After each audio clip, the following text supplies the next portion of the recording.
Hello Tomodachi! Welcome back to the channel. Today, we're going to talk about something really important if you're planning to visit Japan. It's amazing and super efficient train system. If it's your first time traveling here, or if you just need a few extra tips to make your trip smoother, you're in the right place.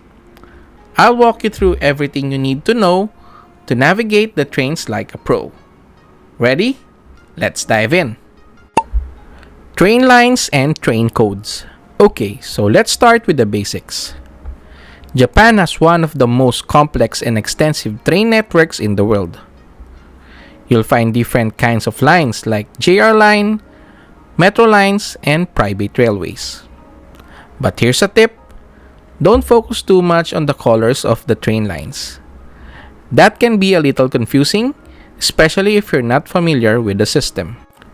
Instead, focus on the train code or the name of the line. For example, the Yamanote line, the Ginza line, or the Chuo line. This will help you get to your destination much faster and more efficiently. Next up is Google Maps. This is going to be your best friend when navigating Japan's train system. Don't worry about getting lost because Google Maps can show you the best route, which train lines to take, how long the ride will be, and even what platform to go to. Simply type in your destination and it will guide you step by step to make sure you catch the right train. If you're unsure, Google Maps also shows how much time you have to catch your next train and any transfers you need to make. Ticket machines and buying tickets online. Alright, let's talk about buying tickets. When you're at a train station, you'll find ticket machines that offer an English option. Just select your destination and the machine will show you the fare. It's easy as pressing a few buttons and you can pay with cash or credit card. But if you want to save some time, you can also buy tickets online. There are apps like JR East or other local providers where you can purchase your tickets ahead of time. You can even plan your route before leaving your hotel, which is super convenient. IC card, the most convenient way to pay.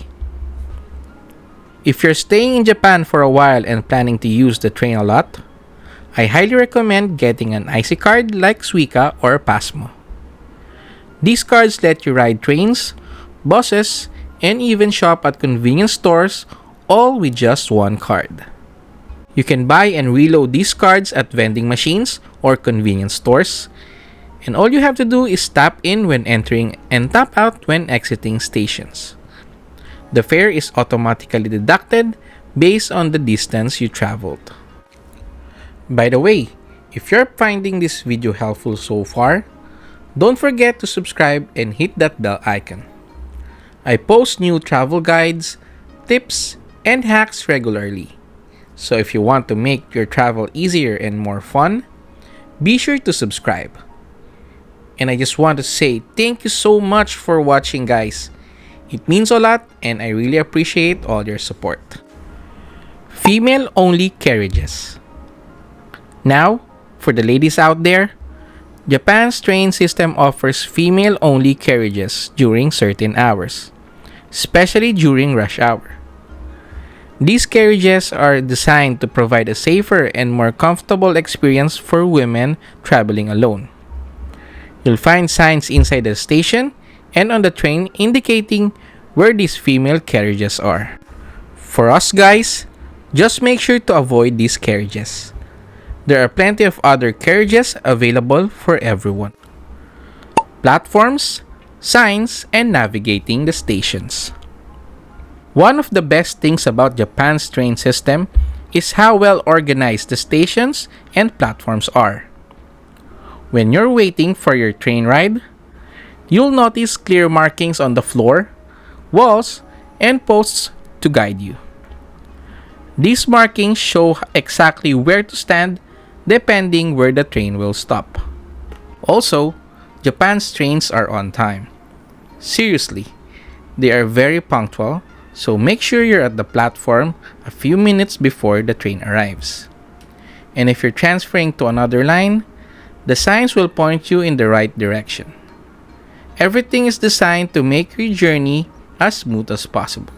Accessibility: elevators, lifts, and assistance.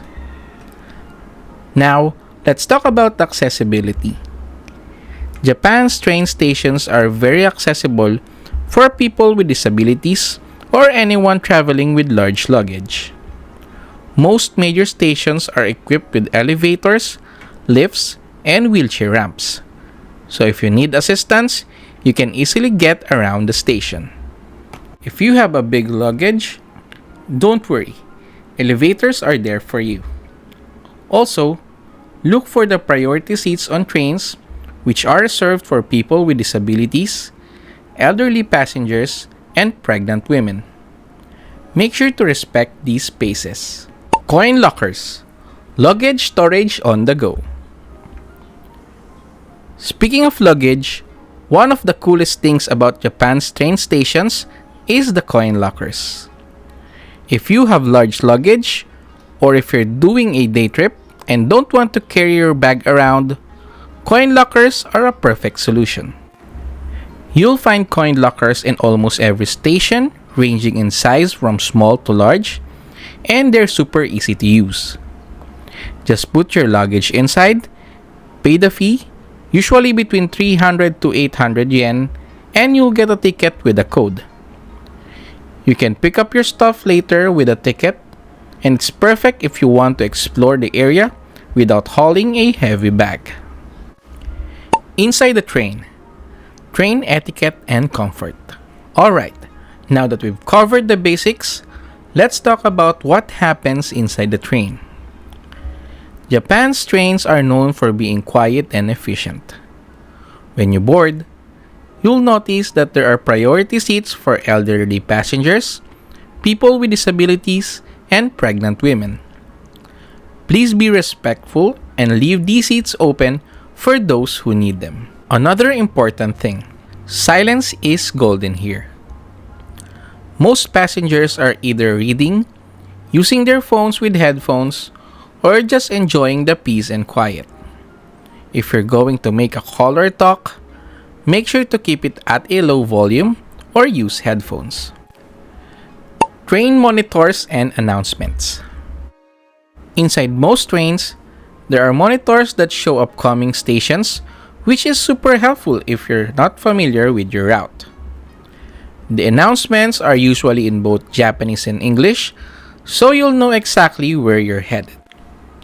Also, keep an eye on the overhead monitors showing the time, which door will open, and the next stop.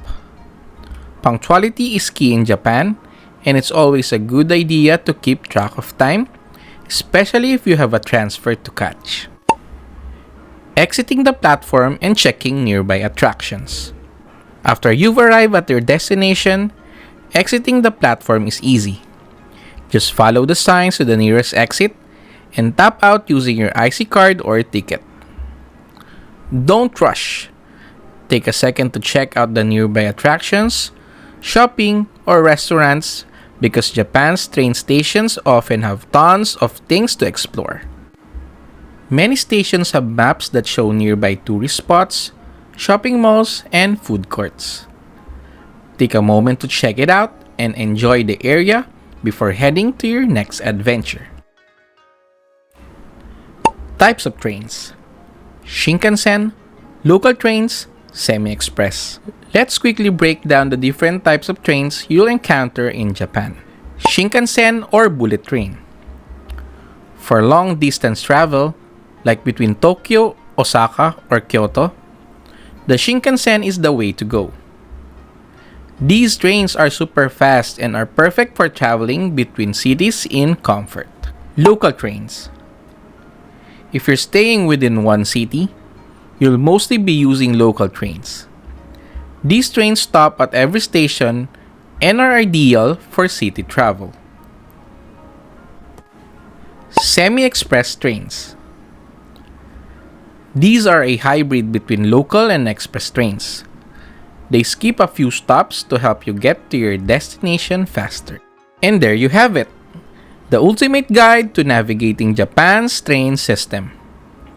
Whether you're traveling for business, leisure, or adventure, these tips will help you make your journey as smooth as possible. I hope this guide has been useful for you. If you found it helpful, don't forget to hit that like button, subscribe, and click the bell icon so you won't miss out on future tips and tricks. Got any more questions? Drop them in the comments below. Safe travels, and I'll see you in the next video. Mata ne!